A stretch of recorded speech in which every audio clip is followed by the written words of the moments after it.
दोस्तों, जीएमडीसी का स्टॉक पिछले कुछ दिनों में जबरदस्त रैली दिखा रहा है। इसके पीछे एक बहुत ही बड़ी स्टोरी चल रही है रेयर अर्थ मेटल्स की, और ये वीडियो उसी रेयर अर्थ रेस को सिंप्लीफाई करेगा। चलिए समझते हैं जीएमडीसी बन सकता है कि अब भारत का रेयर अर्थ किंग। दोस्तों, मैं यहाँ पे आपको कोई भी स्टॉक बाय या सेल करने का रिकमेंडेशन नहीं दे रहा हूँ। मेरा मकसद सिर्फ इतना है कि आपको स्टॉक मार्केट न्यूज को ऐसे समझाऊंगा ताकि आप आपका खुद का इन्वेस्टमेंट डिसीजन खुद ले सके। दोस्तों, अगर आप हमारा चैनल पर नए हैं तो हमारा चैनल को जरूर सब्सक्राइब कीजिए। आपका ये क्लिक हमें मोटिवेशन देता है आपके लिए और भी बेहतर कंटेंट बनाने के लिए। यहाँ पे आपको मिलेगा stock market news long term investment का नजरिए से, क्योंकि दोस्तों मुझे पूरा यकीन है कि आपको फाइनेंशियल फ्रीडम सिर्फ लॉन्ग टर्म इन्वेस्टमेंट ही दे सकता है। दोस्तों, सबसे पहले बात करते हैं रेयर अर्थ मेटल्स क्या होते हैं। ये 17 स्पेशल मेटल्स का ग्रुप होता है जो यूज होते हैं smartphones, electric vehicles, wind turbines, missiles, batteries और भी कई हाई टेक डिवाइस में। इनका डिमांड भले ही हाई हो, लेकिन एक्सट्रैक्शन का प्रोसेस बहुत टफ है, कॉस्टली है और पोल्यूशन प्रोन होता है। इस पूरे सेक्टर में चाइना का जबरदस्त कंट्रोल है। वर्ल्ड के 90% से ज्यादा रेयर अर्थ प्रोसेसिंग वहाँ होती है,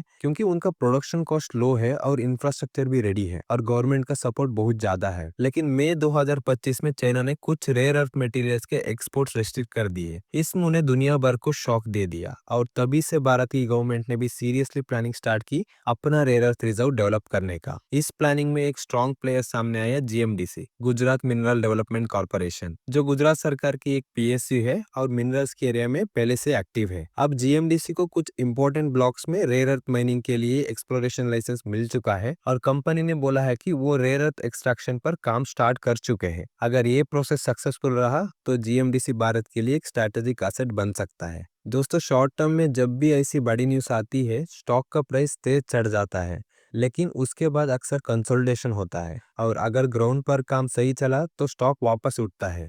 जीएमडीसी के साथ भी अभी वही हो रहा है। स्टॉक रैली दिखा चुका है, अब वेट करना होगा कि ग्राउंड लेवल पर कितना आगे बढ़ता है। फिलहाल सब कुछ अनाउंसमेंट स्टेज पर है। एक्सप्लोरेशन अप्रूवल्स मिल चुकी है, लेकिन एक्चुअल एक्सट्रैक्शन स्टार्ट होने में वक्त लगता है। माइनिंग सेटअप करना, एनवायरमेंटल क्लियरेंस लेना और प्रोसेसिंग प्लांट डेवलप करना सब टाइम कंज्यूमिंग प्रोसेसेस है। इसीलिए अगर आप लॉन्ग टर्म इन्वेस्टर हो तो पेशेंस जरूरी है। अगर एग्जीक्यूशन सही रहा तो जीएमडीसी के लिए एक गेम चेंजिंग मूव बन सकता है। तो दोस्तों, क्या जीएमडीसी रेयर अर्थ मेटल्स का किंग बन पाएगा? ये पूरा डिपेंड करेगा दो चीजों पर, एग्जीक्यूशन और government policy support. EVs future है और रेयर अर्थ मेटल्स की डिमांड भी स्ट्रांग है, लेकिन ये मत भूलिए एक्सट्रैक्शन का प्रोसेस बहुत कॉस्टली है, कॉम्प्लेक्स और पोल्यूशन प्रोन होता है। अगर चाइना अपना एक्सपोर्ट कंटिन्यू रखता है तो जीएमडीसी के लिए कॉम्पीट करना मुश्किल हो सकता है, लेकिन अगर चाइना ने रेस्ट्रिक्शन बनाए रखे तो इंडिया के लिए एक बड़ा अपॉर्चुनिटी बन सकता है। इसीलिए अभी क्लैरिटी का वेट करना सही रहेगा। जब तक एक्चुअल ग्राउंड लेवल प्रोडक्शन शुरू नहीं होती, तब तक ये सब सिर्फ अनाउंसमेंट है। स्टॉक शॉर्ट टर्म में रैली कर चुका है, लेकिन लॉन्ग टर्म अपसाइड एग्जीक्यूशन पर ही डिपेंड करेगी। आपको क्या लगता है, जीएमडीसी में और अपसाइड बाकी है या ये सिर्फ एक न्यूज़ बेस्ड रैली थी? कमेंट्स में अपना व्यू जरूर बताइए। अगर आपको ये वीडियो इन्फॉर्मेटिव लगा हो तो लाइक करिए, शेयर करिए और हमारा चैनल को जरूर सब्सक्राइब कीजिए ऐसे ही स्टॉक मार्केट रिलेटेड अपडेट्स के लिए।